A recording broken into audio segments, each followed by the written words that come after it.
There was a moment somewhere in the last decade when we stopped sharing our lives with the internet and started shaping our lives so that the internet would see. The order used to be you lived and then you shared. So you walked past a sunflower on your way to get coffee. You took a picture and posted it on your Instagram feed, your actual feed, not your stories. The caption, if you wrote one, was simple: pretty flower. No 3 points meditation on the meaning of life through the eyes of a flower. You weren't posturing, you weren't performing. The platform served your life. Now, in a way that's crept up on most of us, the life serves the platform. So you wake up in the morning and you spend an hour on just got out of bed makeup. You set up your camera and set up your ring light to mimic the sunlight that your blinds are blocking. Then you climb back into bed and film yourself just waking up. Hashtag woke up like this. You walk past the sunflower on your way to the gym, and you whip out your phone to take a picture. But not because you think it's pretty, no, you haven't really seen it. But you saw a flower post from someone else get really good engagement last week, and you bookmarked it into your content folder.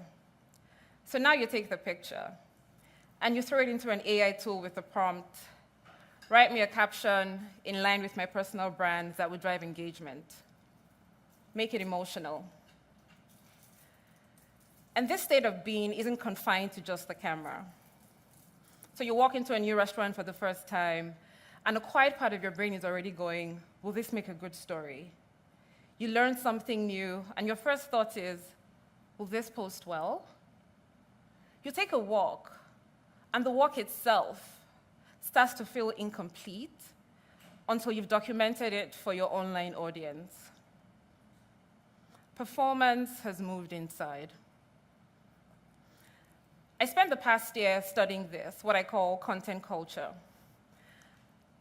And everyone that I've spoken with has some version of a promise they've made to themselves about spending less time online. You know the promise. So it's 11 p.m., you've been scrolling for an hour longer than you meant to. And on your way to putting down your phone, you say to yourself, I should spend less time online. But tomorrow comes, and you don't. Everyone I spoke with, and I'm sure most people in this room, knows exactly why you're making the promise. We've read the headlines: cognitive decline, shortened attention span, misinformation, mental health decline, disinformation, polarization, and all of the Asians. We know, yet we keep coming back. Why? Why can't we pull away? The popular response to spending too much time online is now its own genre, digital wellness. So screen time limits, turn off the notifications, delete that particular app, put the phone in a different room. Just log off. And the premise underneath all of these prescriptions is that it's a willpower problem, and therefore the cure must be personal discipline. Across my research, however, I kept hearing something that the willpower frame can't quite hold. The same operating belief in different words from different people. That we've started treating visibility as a proxy for worth. Therefore, to be seen is to exist. Once this is the equation running the room, the math of opting out becomes really tricky. Being visible online is no longer optional, not for anyone whose work, income, professional standing, or sense of belonging is tied to being seen. Look at LinkedIn. Yes, the part of the internet that we used to call serious, the professional network. It has, by any means, any honest measure, become a stage. So people post their wins, their losses, their heartbreaks, their hot takes, their morning routines. People post their AI-generated expertise about a subject they may not even care about. All of it performed for an audience of peers, recruiters, and strangers. Employees are encouraged to post about the work-sponsored conference they attended on their personal profiles, and the colleague who doesn't post could be considered absent, or even worse, not a team player. A job candidate with minimal activity on LinkedIn could be considered less competent, and the opportunity given to someone else who's more visible. Beyond work, we also see this encroachment in other facets of life. So a visa application could be denied today because of a lack of a social media account, because the account is considered to be lacking in sufficient history or activity, or because the profile is set to private. One person I spoke with during my research put it this way. She described content culture as a circus. And in her words, the pressure to perform feels like, dance monkey, you have to go. You have to show. This is the part that I really want to land. Performance has crossed over. It is no longer confined to the social part of the internet. It's now in the part we used to call work. It's in how we hire, how we belong, how we get seen at all. And opting out is no longer a personal preference, no. It's now a cost that most people cannot afford to pay. Another person I spoke with put it this way. It feels like the world's operating system. This is the real problem, not willpower.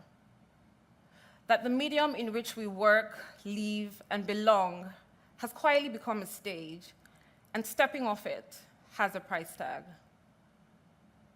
I saw a video on Instagram the other day from someone who was baking a cake, a chef, and this is how we started the video.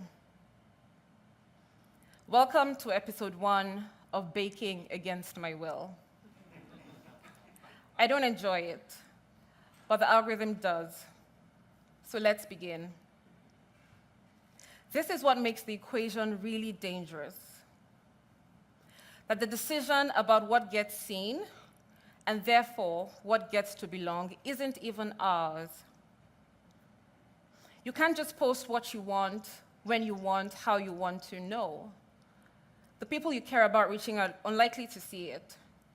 You have to learn what, when, and how the algorithm wants you to post. So if this is the equation running the room, it means that you are no longer in charge of your own existence.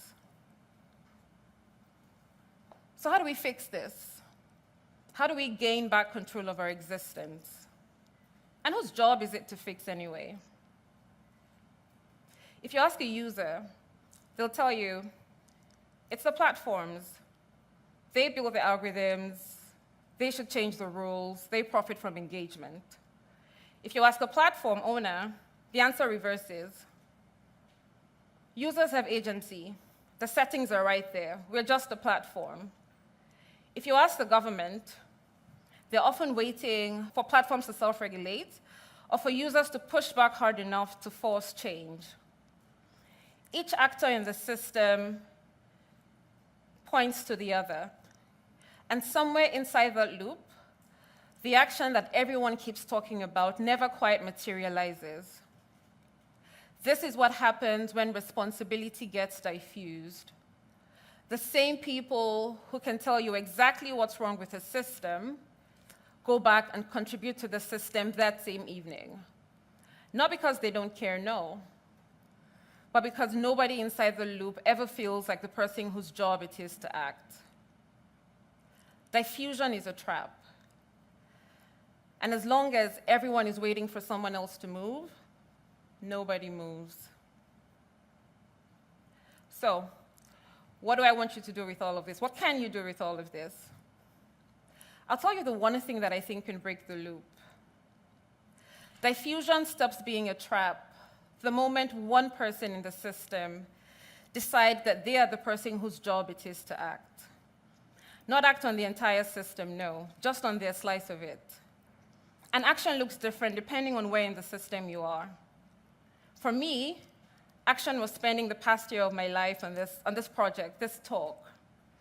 I'm a strategist and a storyteller. What I have are research and a stage, so I chose to use both. For you, action will look different. If you build platforms, it's about what you choose to measure and what you make easy. If you set policy, it's about what you choose to regulate before it hardens. If you employ people, it's about what you stop expecting them to perform. If you're someone whose work depends on being seen, it's about the slow, costly choice to invest in the audiences you want, not the audiences that the algorithm prefers. And if none of this is you, so you're sitting here listening to this thinking, well, I don't build platforms, I don't set policy, I don't manage anyone, I'm just a person with a phone. There's a move for you too.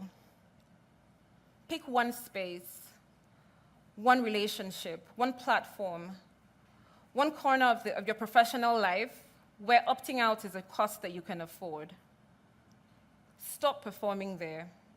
See what happens.